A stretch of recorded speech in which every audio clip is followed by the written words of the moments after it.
for Well, a wish what list. is your wish list? Do you have What a is wish? my wish list? Yeah. For my career? Yeah. Okay. Commissions. Okay. Selling art. Okay. And that's basically it. Galleries? More galleries? Would love to be in galleries. I would love to be in galleries outside of Boise. In Boise, okay. Or even in Boise. Uh-huh. Right now I'm in ASG, and I'm in ASG because it's a terrific resource.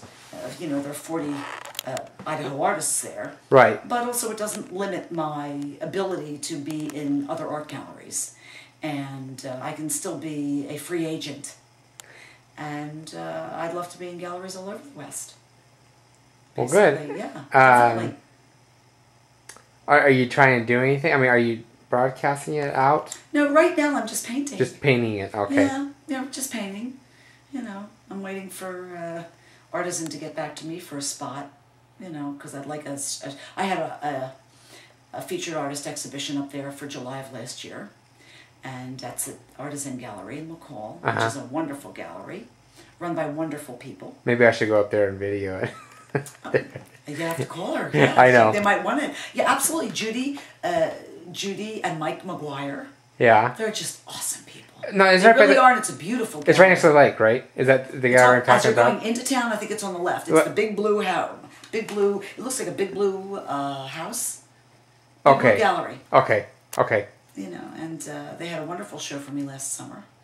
Have you done shows? I mean, strictly shows for you?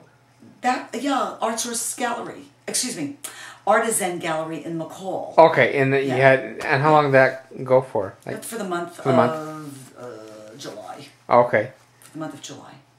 Well, good. And did a lot of people show up for the art opening? For the opening, to be honest with you, not the crowd that they wanted. Right. They didn't know whether it was a sign of the times, or. Well, McCall's, it's. Or generally they did very well for my exhibition. They were hoping for their fan base. Right. To come up, and so the fan base for some reason or other are the people that they can, they're art collectors.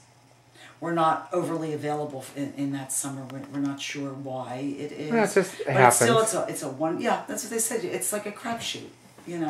Art is a mystery. Yeah. And timing means a lot. Well, and the weather too. I mean, if it's a kind of bad, I've heard that if it's kind of a bad weather and people really don't want to go out. I think what happens is you also get a lot of people coming out to come up for a weekend and to do weekend things. Yeah. Which is boating and fishing and cycling and hiking, and then they're gone. And maybe the people that come up for the entire summer will ultimately get bored and go looking in the galleries. Right. And that's what you're counting on. After they're there for a week, they're more into shopping for art. Do you get a lot more females buying your art? I think it's both. It's about both? Yeah. Yeah, a lot of guys like my stuff because some of it is, I can be provocative and suggestive. Yeah. And I think it just appeals to a certain type of individual. Yeah. Yeah. The art that I do for myself. Uh-huh. I don't think you can slap a gender on it. Just people that get me. Yeah, the people I notice, they look at your art but also look at who you are, too. Mm-hmm. Well, who you are is very important. Right. I think the way you present yourself, your persona, your credentials, I think everything makes up the package. And people buy the artist, you can tell people that. They buy the artist as much sometimes as they buy the art. Right. I've noticed that. Yeah, definitely. And also when the artist explains I feel the like art. I'm giving a class for the artists. No. Well, no, that's good. It is. It is. You are, and this also is an education because it's an education. Yeah. I'm doing a documentary kind of thing. Okay. That's good. It's all balled up in one thing, so a lot of people can get certain things from this video. Yeah. And When I paint, I kind of go in my own little world, and Totally. I lose track of time. Totally. And if I'm not done with a certain area, if my wife's calling me, I can't hear her, and I'm just totally focused. Would you like to please get a focus on my? I want you to look at this. Yeah. Okay. This is very, very important. My personal space and boundaries are very important to me, and my boundaries are perennially violated by everything else and everybody else that wants to come into them. So out of exasperation one day, I put the sign up and I slammed the door because I was tired of being interrupted for nothing. Every 5 minutes? Nothing, yeah. For nothing. I mean, for nothing. For things I'm not interested in, because when I'm painting and when I'm sculpting, it's everything to me. I don't want to be interrupted. Yeah. I just don't, particularly now. And the older I get, the crankier I get about it. When I was younger, when the kids were young, I had to be more available. But then when they got into bed, when they were in bed at 9 o'clock, I'd go back into my studio, and there I would burn the midnight oil because of the deadlines. Oh, yeah. But your personal space and your boundaries. I think a lot of things happen. I know what happens with a lot of the artists that I talk to, particularly women. Now, this is a gender issue. Okay. That frequently the people in your life, whether it's your mate or kids or people that are used to being demanding of your time, don't respect that what you're doing is work. Okay? I mean, really. And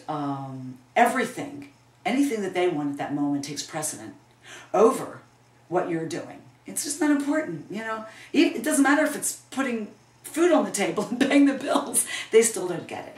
So a lot of the women artists I know have a tendency to not be able to get into what they do because everybody else is always using up their time. They get interrupted. So one of the things the one thing I say to them is your art is important. Your work is important. Well, my kid called me, she wanted me to babysit. I said, tell her to go to hell. Tell her that's what babysitters are for. Go into your studio and paint, and don't listen. Because I had to do that in order to get the work done to get the check. Yeah. And it really took its toll on me, not, working till 4 o'clock in the morning to get up with kids at 6 o'clock in the morning. Oh, that is, and then to have a meeting, at the Franklin Mint at 10 o'clock. There was no sleep. I ran on empty for most of my, at least 25 years. I was just running on empty. So you really have to make it serious. Right. So that's what the throwaway sign is about. Yeah, to get to, yeah. You have to draw your own personal boundaries. I am sorry, I cannot go with you. I would love to go with you. I am busy. I have to do this. Yeah. I like to say that it's ass-driven. That what I do it only gets done if I put my ass in the chair, pick up my arm, and start to do it. Yeah. You can think about it all you want, but it's not going to happen unless you have the project going and unless you get back to it. Yeah. I expect to have this piece finished by, hopefully towards the end of the summer, if not sooner. It all depends on if I get a show date in McCall, then I will finish it in time for the show date if it's early. Well, if you have a show, just give me a call. I'll come up and do that would be awesome. Do a video. Right? Yeah. It was wonderful last year. Yeah. Definitely.